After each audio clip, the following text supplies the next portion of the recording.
Greetings in the name of Jesus Christ our Lord. For our meditation, may I read to you from St. Paul's letter to Romans, chapter 15, verses 3 and 4. For Christ did not please himself, but as it is written, the reproaches of those who reproached you fell on me. For whatever was written in former days was written for our instruction, that through endurance and through the encouragement of the scriptures we might have hope.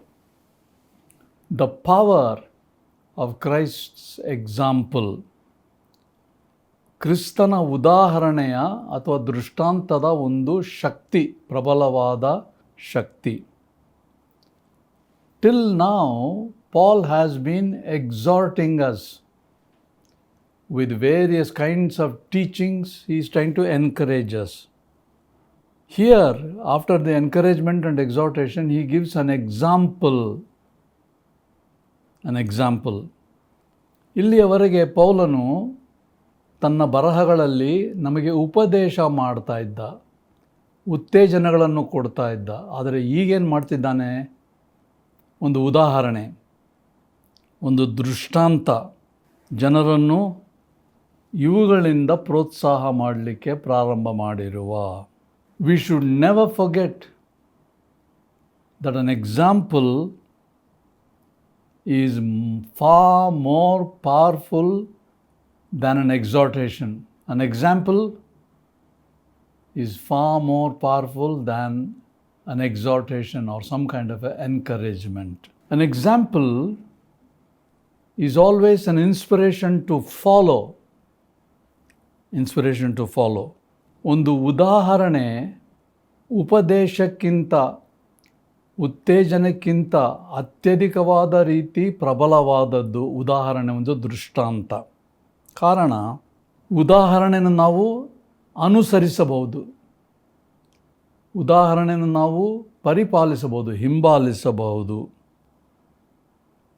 ಒಂದು ಪ್ರೇರಣೆ, ಒಂದು ಸ್ಫೂರ್ತಿ ಕೊಡ್ತದೆ ಉದಾಹರಣೆ, ಮರೆಯಬಾರ್ದು ನಾವು. First of all, Christ example was not a general example, but it was a very concrete, unique example. What is that? Christ did not please himself. Verse 3. Christ did not please himself, so we should not please ourselves. Note Paul's emphasis. He didn't say Christ did not please. Why did he put himself there? Paul's emphasis. ಮೊದಲನೇದಾಗಿ, ಕ್ರಿಸ್ತನ ಉದಾಹರಣೆ ಒಂದು ಸಾಮಾನ್ಯವಾದ ಉದಾಹರಣೆ ಅಲ್ಲ, ಒಂದು ನಿರ್ದಿಷ್ಟವಾದ ಉದಾಹರಣೆ, ಒಂದು ವಾಸ್ತವಿಕವಾದ ಉದಾಹರಣೆ. ನಾವು ಹೇಳಿದೆವು, ಉಪದೇಶಕ್ಕಿಂತ ಉದಾಹರಣೆ ಬಹಳ ಪ್ರಬಲ ಎಂಬುದಾಗಿ. ಎಂಥದ್ದು? ಸಾಧಾರಣ ಅಲ್ಲ, ನಿರ್ದಿಷ್ಟ, ವಾಸ್ತವಿಕವಾದ ಒಂದು ಉದಾಹರಣೆ.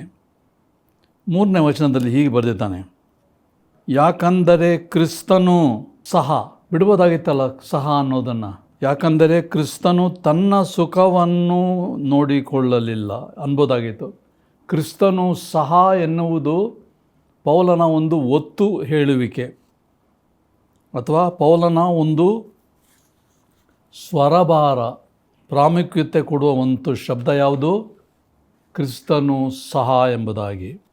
ಕೇವಲ ಕ್ರಿಸ್ತನಲ್ಲ, ಕ್ರಿಸ್ತನು ಸಹ, ತಾನೇ, ತನ್ನನ್ನೇ ಎಂಬುದಾಗಿ ನಿಜವಾದ ಅರ್ಥವನ್ನು ಕೊಡುವ ಕ್ರಿಸ್ತನು ಸಹ ಎಂಬ ಶಬ್ದವನ್ನು ಕೊಟ್ಟಿದ್ದಾನೆ.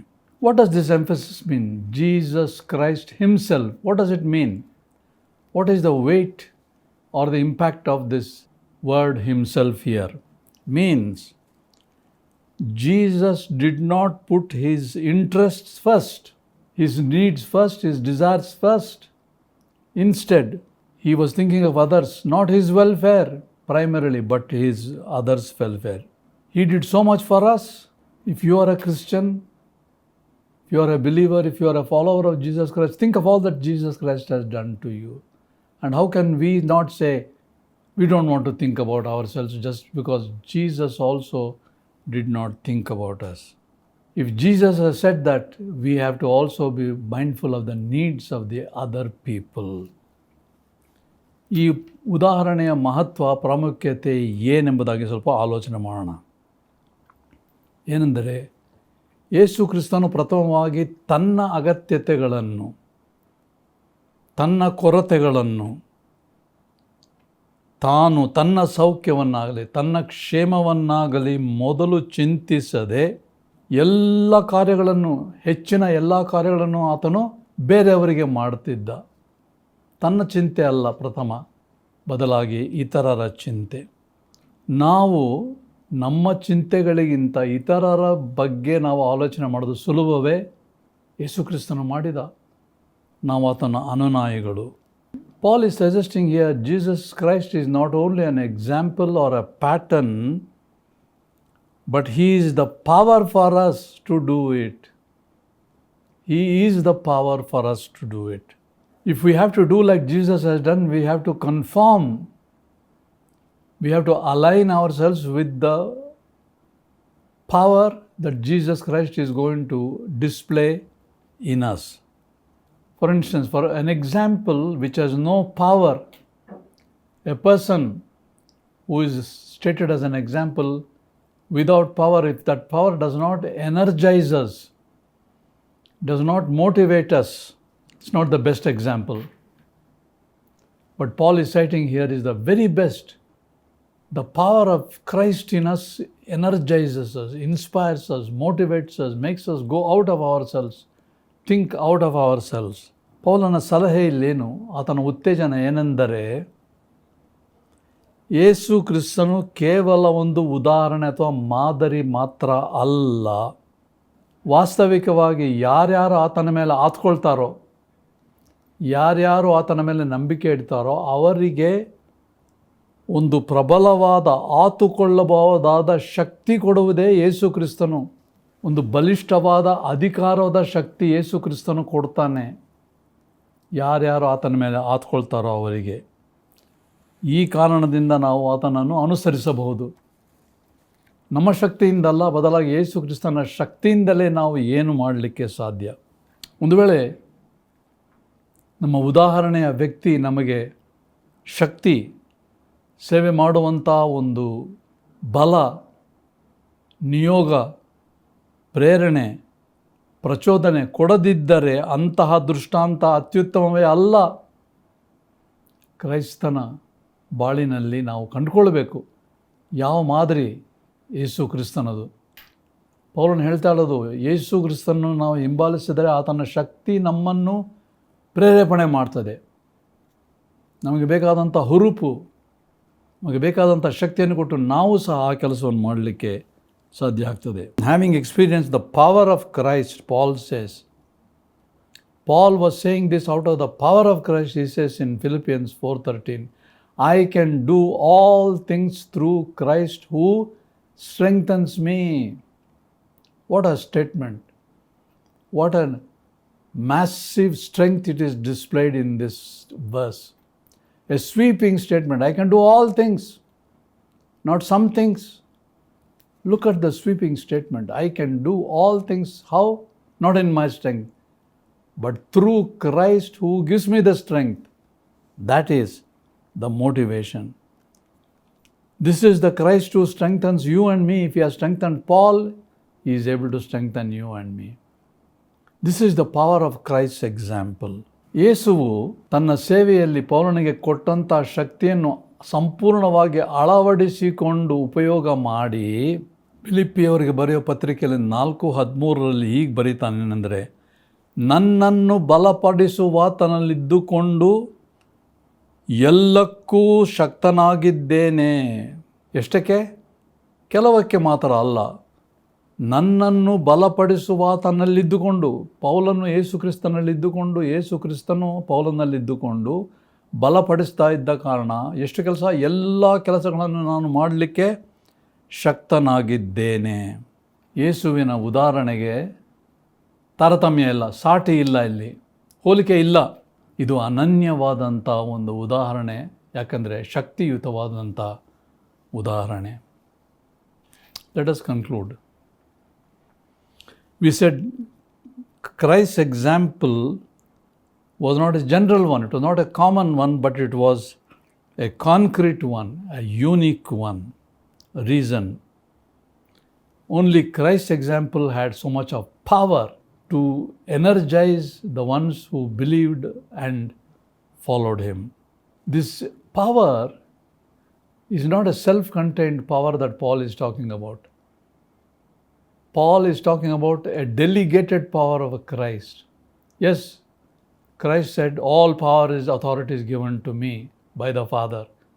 But he is prepared to and able to delegate it to others who believe in him.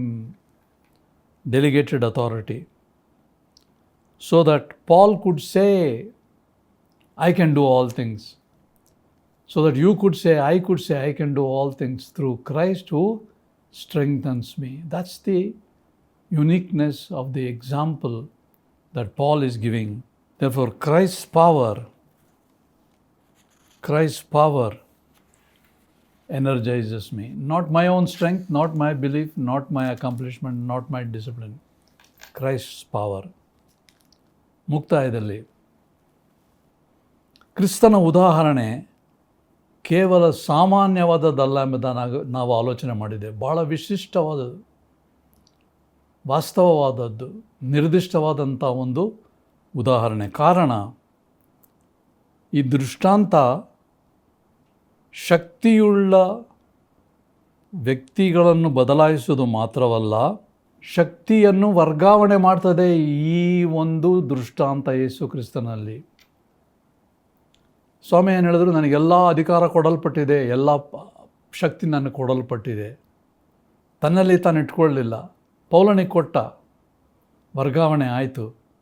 ಪೌಲನು ನನ್ನನ್ನು ಬಲಪಡಿಸುವ ತನ್ನಲ್ಲಿದ್ದುಕೊಂಡು ನಾನು ಎಲ್ಲವನ್ನು ಮಾಡಲಿಕ್ಕೆ ಸಿದ್ಧನಾಗಿದ್ದೇನೆ. ಪ್ರಿಯ ಸ್ನೇಹಿತರೆ, ಈ ಶಕ್ತಿ ನಮಗೆ ವರ್ಗಾವಣೆ ಆಗಬೇಕಾದರೆ ಯೇಸು ಕ್ರಿಸ್ತನನ್ನು ನಾವು ಹಿಂಬಾಲಿಸಬೇಕು ಸಂಪೂರ್ಣ ನಂಬಿಕೆಯಿಂದ. Dear friends, who is your example? Who is my example? Whom do we look up to? Jesus Christ? Good. Paul did, and he says, I can do all things through Christ who strengthens me. ಪ್ರಿಯ ಸ್ನೇಹಿತರೆ, ನಿಮ್ಮ ಉದಾಹರಣೆ ಯಾರು? ನಿಮ್ಮ ದೃಷ್ಟಾಂತ ಯಾರು? ನಿಮ್ಮ ನಾಯಕರ? ಯಾರ ಮೇಲೆ ನಿಮಗೆ ಅಭಿಮಾನ ಇದೆ? ನಿಮ್ಮನ್ನು ಬಲಪಡಿಸುವವರು ಯಾರು?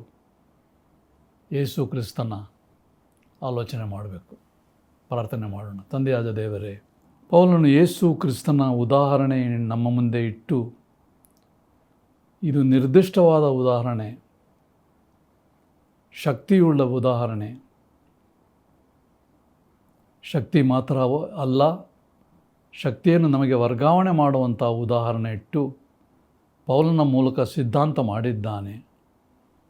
Dear god, Paul has kept before us an example, not an ordinary example, but a powerful example, an example which can empower all his followers. It is an example which can be transferred, delegated, not only centered in Christ, but it can be delegated. ನಮಗೆ ಈ ಒಂದು ಶಕ್ತಿ ಬೇಕು ಸ್ವಾಮಿ. ನಾವು ಅಶಕ್ತರು, ಬಲಹೀನರಾಗಿದ್ದೇವೆ ನಂಬಿಕೆಯಲ್ಲಿ. ಅನೇಕ ಸಾರಿ ನಾವು ಎಲ್ಲ ಕೆಲಸಗಳನ್ನು ಮಾಡಲಿಕ್ಕೆ ಆಗುವುದಿಲ್ಲ. ಪೌಲನು ಕ್ರಿಸ್ತನಲ್ಲಿ ನನ್ನನ್ನು ಬಲಪಡಿಸುವಾದ ಕ್ರಿಸ್ತನಲ್ಲಿದ್ದುಕೊಂಡು ಎಲ್ಲವನ್ನು ಮಾಡಲಿಕ್ಕೆ ಸಾಧ್ಯ ಎಂಬುದಾಗಿ ಹೇಳಿದ ಹಾಗೆ ನಾವು ಸಹ ಮಾಡುವಂತೆ ಸಹಾಯ ಮಾಡು. Lord, we have not appropriated the strength that Paul is talking about by the example of Christ here. We have never said often that I can do all things through Christ. We say, I am not able, I am not capable, I am not strong. Help us to appropriate this enormous power that Jesus Christ has been presented by Paul to us as the greatest example. Jesus himself did this. Help us to do it. ಯೇಸು ಕ್ರಿಸ್ತನು ತಾನೇ ಯೇಸು ಕ್ರಿಸ್ತನು ತನ್ನನ್ನೇ, ಯೇಸು ಕ್ರಿಸ್ತನು ಸಹ ಇದನ್ನು ಮಾಡಿದ್ದರಿಂದ ನಾವು ಸಹ ಈ ರೀತಿ ಮಾಡಿ ಈ ಶಕ್ತಿಯಲ್ಲಿ ಎಲ್ಲ ಕಾರ್ಯಗಳನ್ನು ಮಾಡುವ ಪ್ರಯೋಗ ನಮ್ಮಲ್ಲಿ ಆಗುವಂತೆ ಸಹಾಯ ಮಾಡು ಸ್ವಾಮಿ. ಇದಕ್ಕೆ ನಮ್ಮನ್ನು ಸಿದ್ಧ ಮಾಡೆಂದು ನಮ್ಮ ಪ್ರಭುವಾದ ಯೇಸು ಕ್ರಿಸ್ತನ ಹೆಸರಿನಲ್ಲಿ ನಿನ್ನನ್ನು ಬೇಡಿಕೊಳ್ಳುತ್ತೇವೆ ತಂದೆಯೇ. ಆಮೆನ್.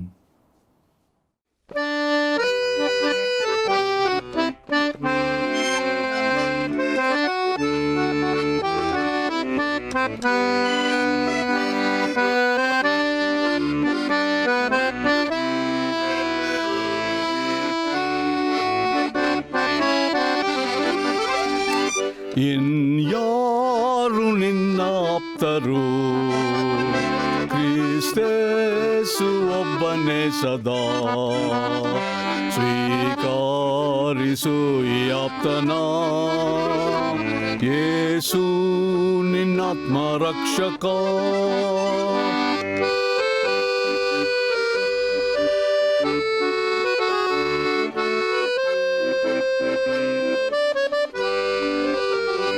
ಪವಿತ್ರ ಸ್ಥಾನ ತ್ಯಾಜಿಸಿ ಪಾಪಿಯ ಸ್ಥಾನವಾಯಿಸಿ,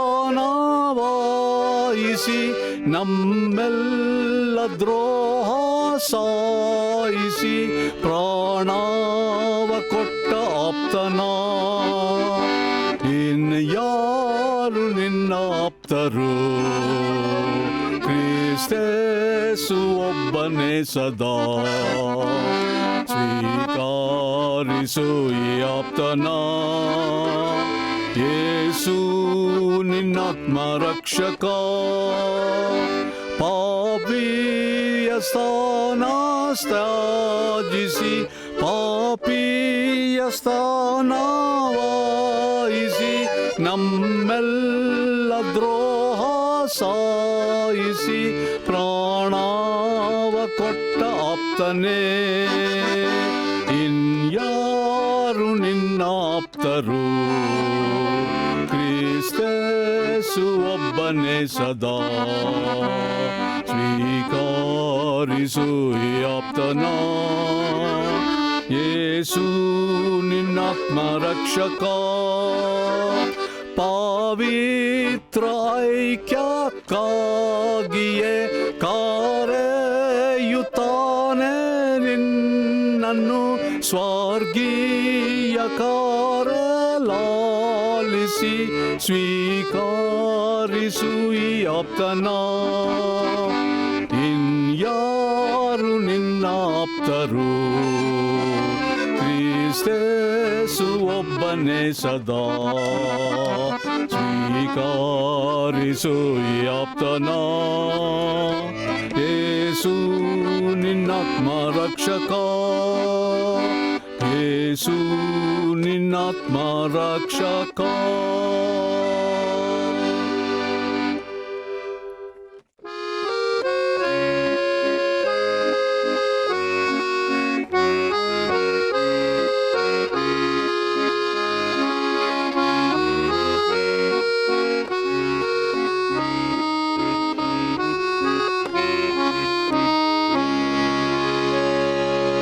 ಯೇಸುವೆ ಮಾತನ್ನಾಡು ನನ್ನಾತ್ಮದೊಂದಿಗೆ,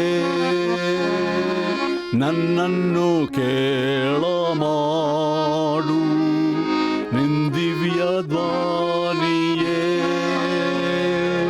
ಯೇಸುವೆ ನಾಟ್ಯ ಮಾಡು ನೀ ಹೋದ ದಾರಿಯೇ.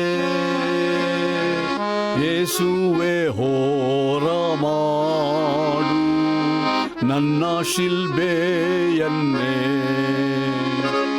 ಯೇಸುವೆ ಮಾತನ್ನಾಡು